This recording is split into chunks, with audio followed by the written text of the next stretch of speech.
이제 3교시입니다. 여러분, 조직 구성원의 태도. 조직 구성원은 우선 감사하는 마음이 있어야 됩니다. 일할 수 있는 일자리가 제공된 그런 상황에서 최고 경영자에게 고마운 마음을 가질 필요가 있습니다. 우리나라가 지금 양극화가 되면서 쌍방이 너무 이제 양극화되면서 이렇게 생각이나 사고나 이걸 이제 사상이라고 그러죠.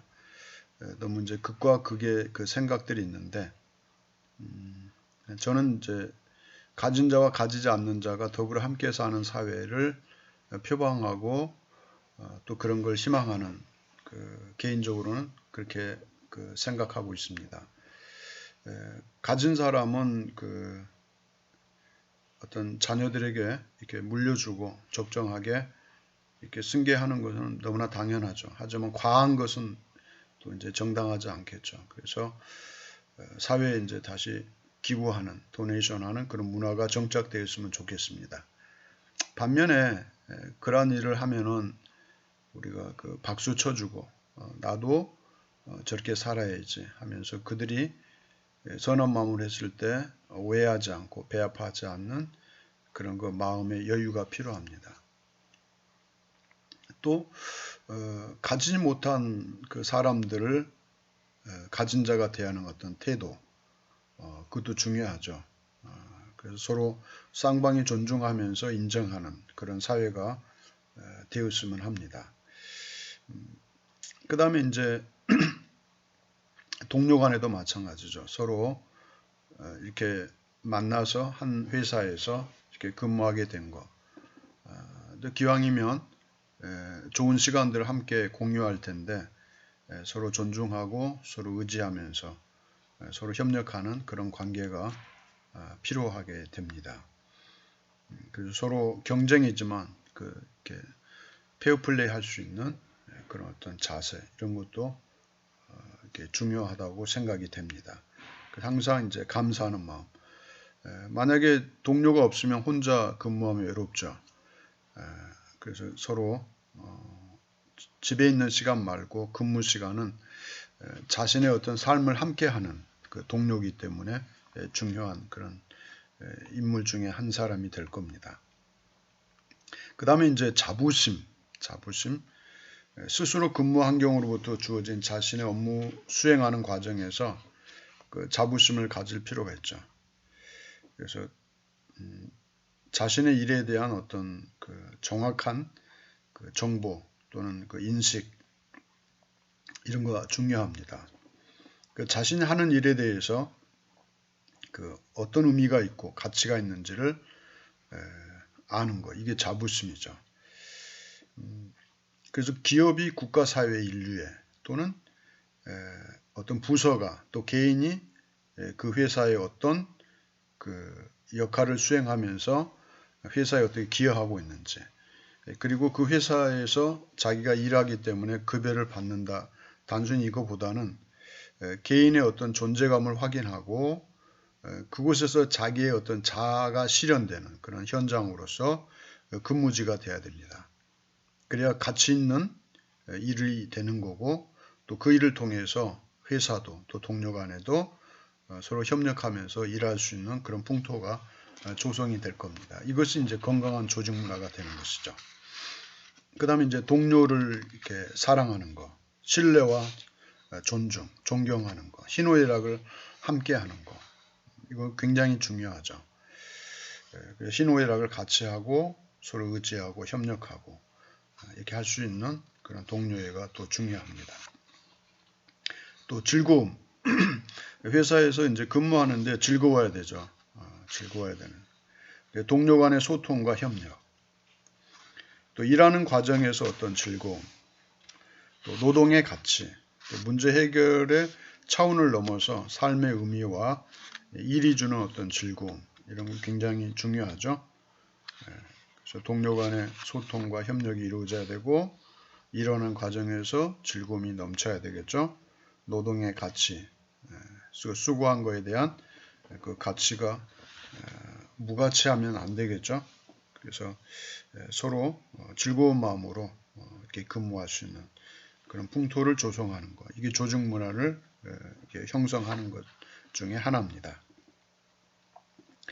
그 다음에 이제 자기 개발을 위해서 필요한 게 있죠.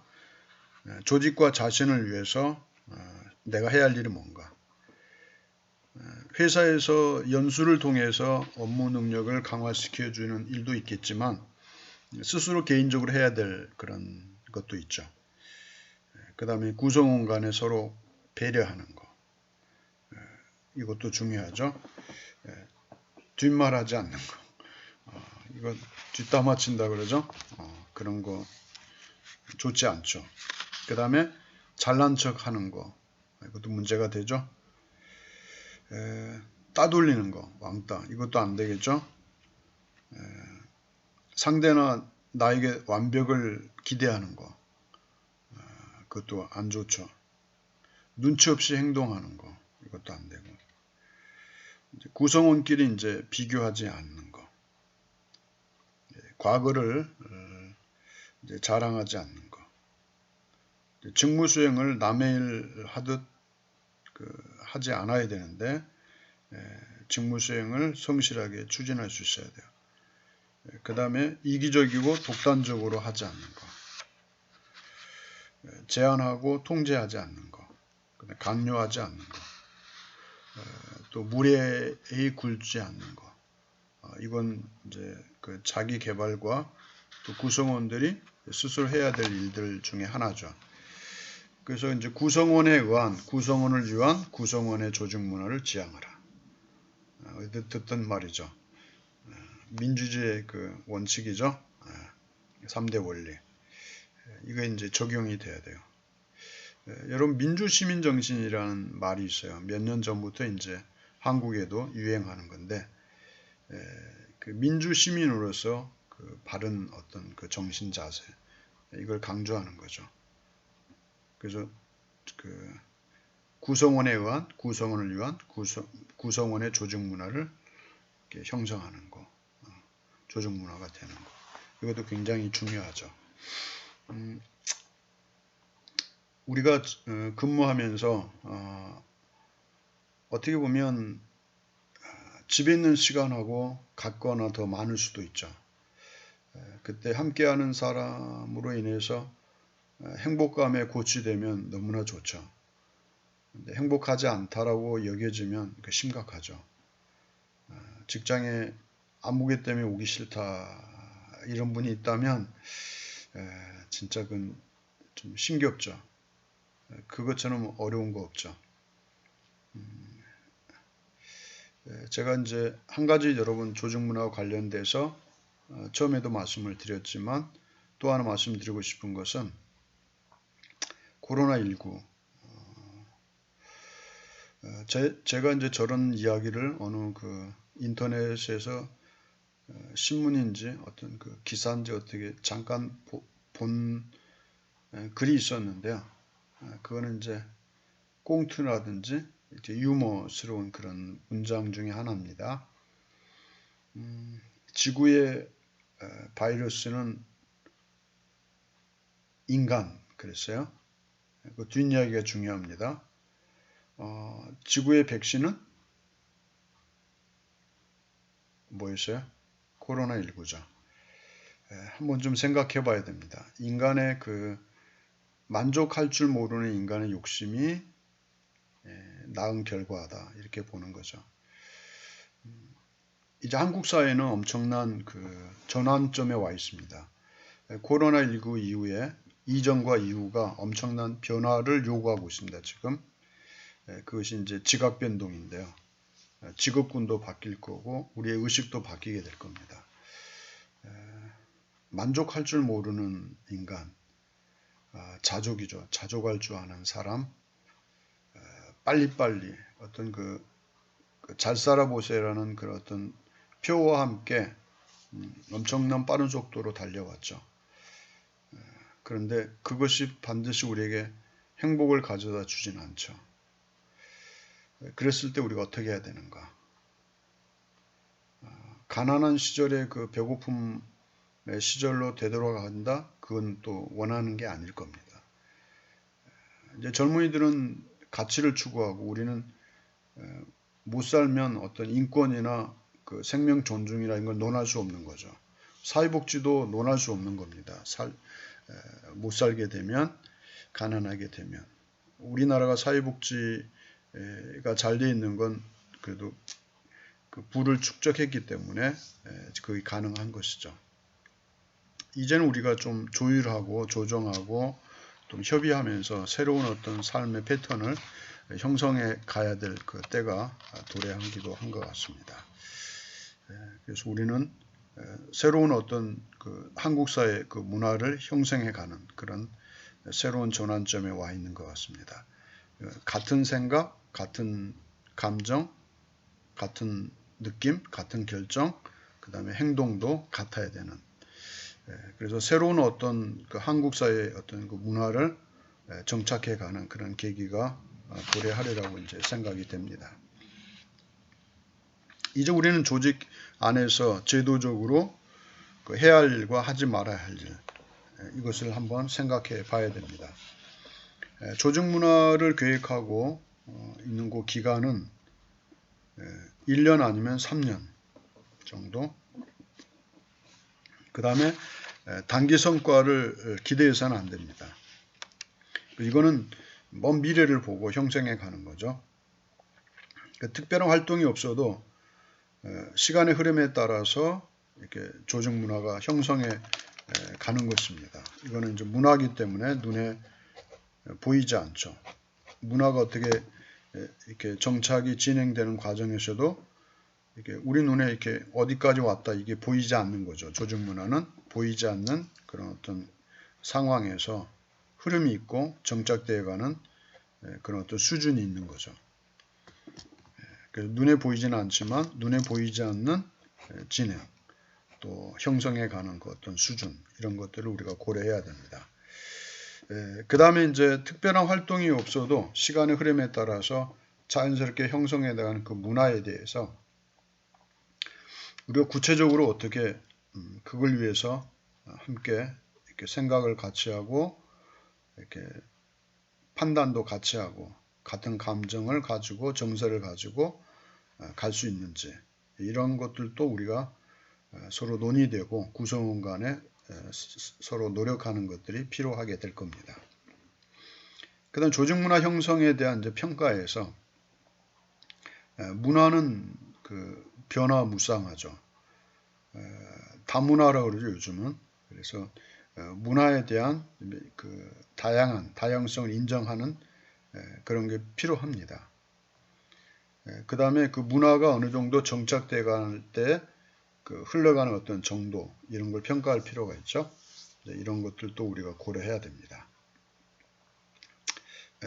여러분, 이제 이런 경우 있습니다. 문화는 문화권마다 서로 다른 것들이 있죠. 다른 생각, 다른 판단할 수 있는 느낌들이 있는데, 외국 소녀가 한국에 놀러 왔는데 발을 꿰고 소파에 앉았어요. 근데 할아버지가 옆에 있어요. 한국은 버리장머리 없는 거죠. 서구는요, 그게 예의를 갖춘 거죠. 그래서 우리는 그 문화 간에 문제시 삼지 않고 오히려 바른 행동인데 타 문화에서는 그걸 이해할 수 없는 거죠. 이 이제 회사마다 이제 조직도 마찬가지입니다. 문화가 정착이 되면 회사마다 이제 그 느낌이라든지 정착되어진 그 인식되어진 그 문화에 대한 그 어떤 이해라든지 그 흐름, 이런 거 우리는 그 이해하지 못하는 게 있을 수 있는 것입니다. 그래서 문화를 이렇게 이해한다는 것은 회사마다 다른 분위기, 다른 환경에서 근무하고 있지만 어떤 것이 좋고 어떤 것이 나쁘다라고 이렇게 함부로 단정 지을 수는 없는 것이죠. 그래서 좋은 문화를 정착하기 위해서는 다양한 형태의 문화를 이해하고 그걸 또 이렇게 마케팅해서 문화를 정착할 필요가 있습니다. 그 다음에 조직 문화를 담당하는 팀과 또 혁신을 담당하는 조직이 있는데요. 조직을 문화를 이렇게 담당하는 팀은 조직 문화가 잘 형성될 수 있도록 오랜 시간 걸쳐서 이렇게 노력을 하겠죠. 하지만 혁신을 전담하는 조직들은 그거 무시하게 되죠. 빨리빨리 이렇게 혁신되기를 원하는데, 이거는 이제 어떻게 보면 조율이 필요하고요. 인식이 필요합니다. 이게 어떤 조직도 생명체처럼 이렇게 변화하는 과정이 있습니다. 그리고 회사마다 독특한 그 문화가 형성돼 있죠. 어떤 회사는 굉장히 그 경직되어 있는 상황에서도 빨리빨리 문화가 정착된 곳은 차 마시는 것도 이렇게 부담스러워하는 그런 문화가 있는가 하면, 또 어떤 데는 그렇게 웃으면서 가족적인 분위기에 농담도 하면서 일을 추진해 가는 그런 회사가 있을 수 있습니다. 그거는 일의 그 업의 종류에 따라서, 업의 특성에 따라서 그런 문화가 형성되는 것입니다.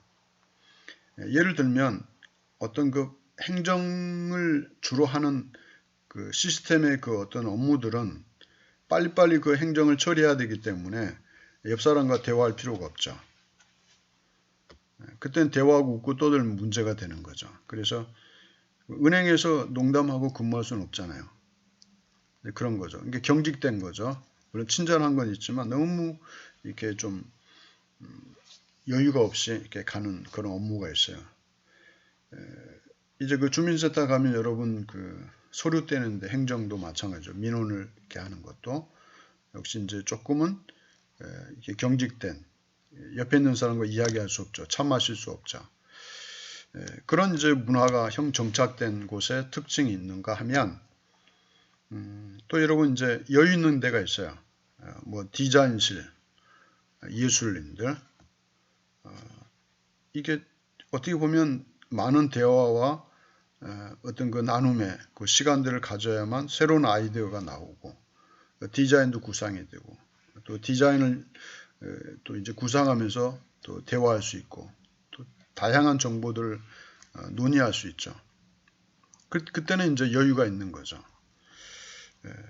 그런 어떤 그 회사의 특성, 업의 종류에 따라서 다양한 문화가 정착될 수 있는 거죠.